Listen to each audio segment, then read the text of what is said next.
Hi hello అండి, welcome back to my channel. ఈరోజు బెండకాయ ఫ్రై చేస్తున్నాను. ప్లీజ్ ఒకసారి చూసేయండి.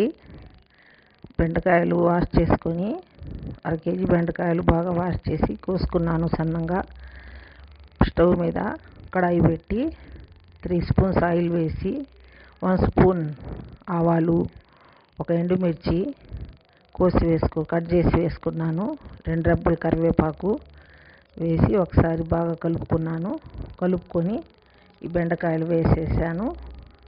వేగిన తర్వాత బెండకాయలు వేసి ఒకసారి బాగా కలుపుకుంటున్నాను. బాగా కలుపుకొని కొంచెం 1 స్పూన్ సాల్ట్ వేసి ఒకసారి బాగా కలుపుకున్నాను.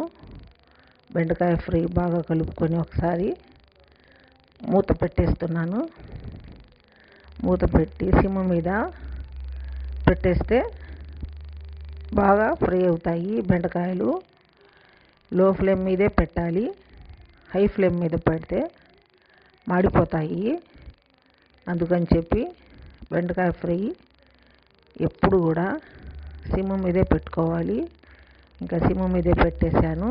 ఒకసారి బాగా కలిపేసి సిమ్ మీద పెట్టి మూత పెట్టేశాను.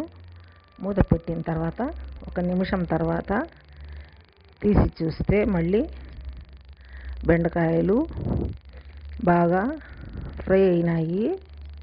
చూడండి ఒకసారి, బెండకాయ బాగా ఫ్రై అయ్యింది. ఒకసారి బాగా కలుపుకున్నాను. మేము 1 వీక్లో 2 టైమ్స్ బెండకాయ ఫ్రై మా పిల్లలు తింటారు ఇష్టంగా. లంచ్ బాక్స్లో అయినా తీసుకెళ్తారు. చపాతీలో కూడా తినొచ్చు. చాలా టేస్టీగా ఉంటుంది బెండకాయ ఫ్రై. రైస్లో కలుపుకొని తినొచ్చు. మంచిది హెల్త్కి కూడా బెండకాయలు. అందుకని చెప్పి మేము 1 వీక్లో 2 టైమ్స్ ఫ్రై చేసుకుంటాము. ఇంకా పప్పుచారులో అయినా బాగుంటుంది, టేస్టీగా ఉంటుంది. బెండకాయ ఫ్రై అయిపోయింది. ఇప్పుడు కొబ్బరి కారము 3 టేబుల్ స్పూను వేసుకున్నాను. వేసి బాగా కలుపుకున్నాను. బాగా కలుపుకొని సిమ్ మీదే పెట్టాను.